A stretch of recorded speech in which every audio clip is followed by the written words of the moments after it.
Good morning, hello and welcome back to my channel. તો પાછળ bag અને ચણિયા જોઈને કહી શકો છો કે નવરાત્રિ આવી ગઈ છે અને હું પેકિંગ કરી રહી છું.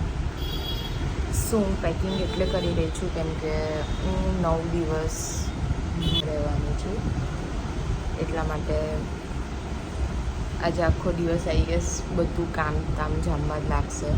હમણાં મમ્મી આવશે, થોડું બ્લાઉઝમાં રિપેરિંગ કરવાનું છે. હું અત્યારે કઈ જ્વેલરી લઈ જઈશ ને શું કરીશ એ બધું પેકિંગ કરવા બેઠી છું. હું તમને પલંગ બતાવું, 1 મિનિટ ઊભા રહો. પહેલાં હું કહી દઉં કે હું કેમ વ્લોગ બનાવી રહી છું એટલા માટે. આજના વ્લોગમાં મોસ્ટલી તમને ચણિયાચોલી, જ્વેલરી, બ્લાઉઝનું ફિટિંગ એન્ડ ઓલ એના રિલેટેડ જ બધું થઈ રહ્યું છે આજે. એક સેકન્ડ.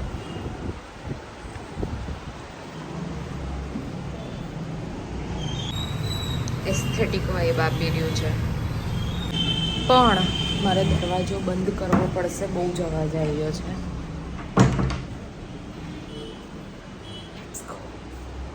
હવે હું તમને બતાવી દઉં જ, ખાલી હાલત જુઓ શું કરી છે મેં.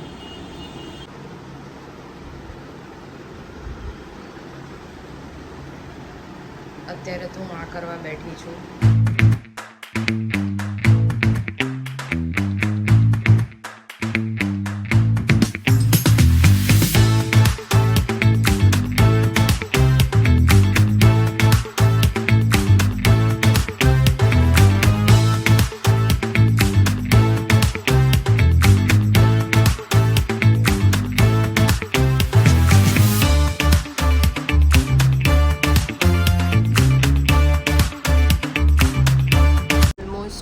બેંગલ્સ અને ઇયરિંગ્સનો ડબ્બો રેડી છે. હું આને જો પાઉચમાં કાઢીશ તો પાઉચ વધારે મોટું થઈ જશે, સો બેટર છે કે હું આમાં જ રહેવા દઉં. બેસ્ટ ઇન્વેસ્ટમેન્ટ દેટ આઈ મેડ. આવું એટલે કહી રહી છું કે મેં આ મુંબઈથી લીધું હતું પહેલાં તો, અને આની અંદર હજુ બીજા 3 પાઉચીસ છે. સો એ મને બહુ કામ લાગવાના છે.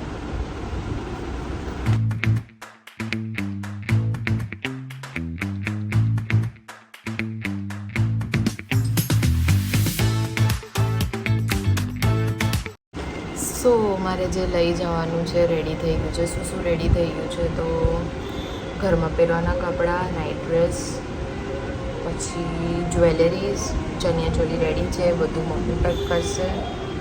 મને ખાલી મારા ઘરના કપડાં પેક કરવાના કીધા છે, જ્વેલરી પેક કરવાની કીધી છે, એટલે મેં કરી દીધી છે. હવે મેકઅપનો ટર્ન છે, એના માટે મારે નીચે લેવા જવું પડશે મોલું ફટાફટ. મેં તમને લોકોને કીધું હતું ને કે જો 1, 2, 3 અને 4th, એટલે આમાં તો મેં ઓલમોસ્ટ મારા બધા નેકલેસીસ, સેફ્ટી પિન્સ અને એવું મૂકી દીધું છે. હવે હું ફરી બેંગલ બોક્સમાંથી બેંગલ્સ કાઢી રહી છું, કેમ કે હું એવું વિચારું છું કે સેપરેટ કરી દઉં બધું.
તો હું ને મમ્મી જઈએ છે કઈ દરજીની ત્યાં.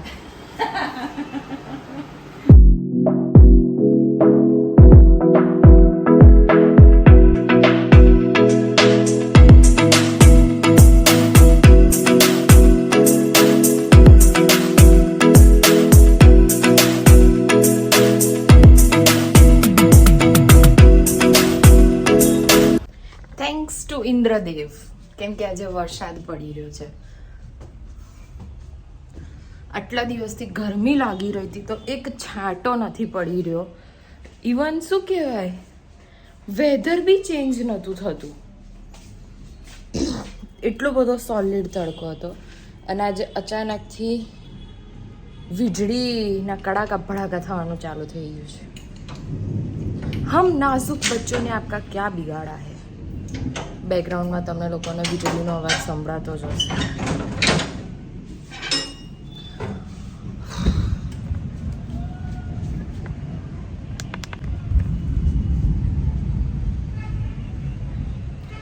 અત્યારે મને ઘન ગાવાનો બી મૂડ નથી, એટલો ગુસ્સો આવી રહ્યો છે.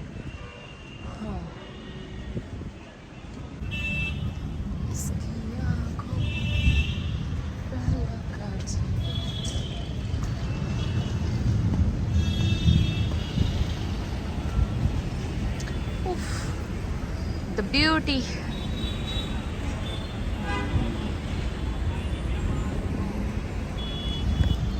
મેં એવું વિચાર્યું હતું કે હું મસ્ત ચાનો મગ લઈને ઉપર આવીને બેસીશ, બટ અનફોર્ચ્યુનેટલી લોકોએ મને ઘૂરીને જોવાનું ચાલુ કરી દીધું છે, કેમ કે હું ટ્રાયપોડ લઈને ઉપર આવી છું એટલે. By the way I love monsoon, પણ નવરાત્રિ આવી રહી છે એટલે હું આટલો ગુસ્સો કરી રહી છું. અને મને આ બિલ્ડિંગના આર્કિટેક્ચર પર ગુસ્સો બી આવે છે, હસવું બી આવે છે. આ બિલ્ડિંગના બધા લોકોએ કશે બી પાણી નીકળવાની જગ્યા જ નથી રાખી. તમને કોઈ જગ્યાએ પાઇપ નહીં દેખાય. પાગલ લોકો.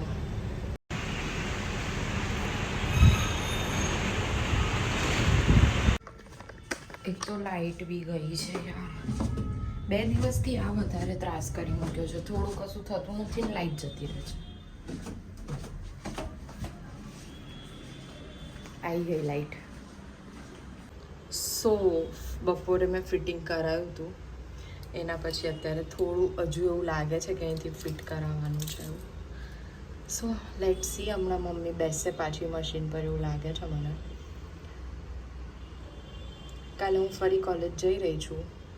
ટ્રાય કે હું તમને આખું સ્કૂલ કોલેજ કેમ્પસ બતાવવાનું ટ્રાય કરું, કેમ કે મેં મારું જે લાસ્ટ કોલેજ ટૂરવાળું હતું એ મેં ખાલી મારી જ બિલ્ડિંગ બતાવી હતી, જ્યાં મારા ક્લાસીસ થતા હતા ને લેક્ચર્સ થતા હતા. સો આ વખત ટાઈમ મળશે તો હું તમને કેમ્પસ બતાવીશ. બધા ઓલમોસ્ટ બ્લાઉઝનું ફિટિંગ બપોરે કરાવી દીધું હતું, બટ સ્ટીલ હજુ થોડા ચેન્જીસ કરાવવાના છે.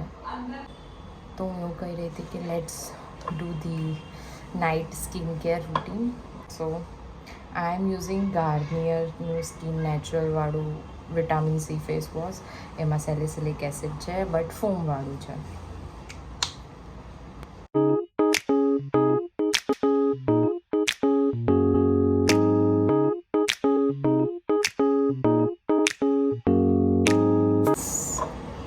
I am applying this cream.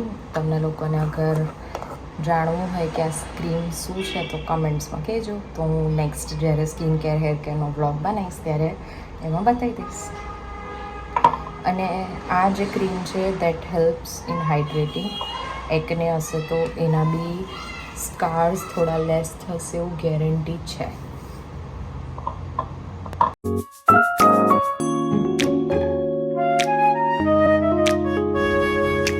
So yeah, done for the day. See you next vlog. Like, share, subscribe કરવાનું ભૂલતા નહીં. Bye.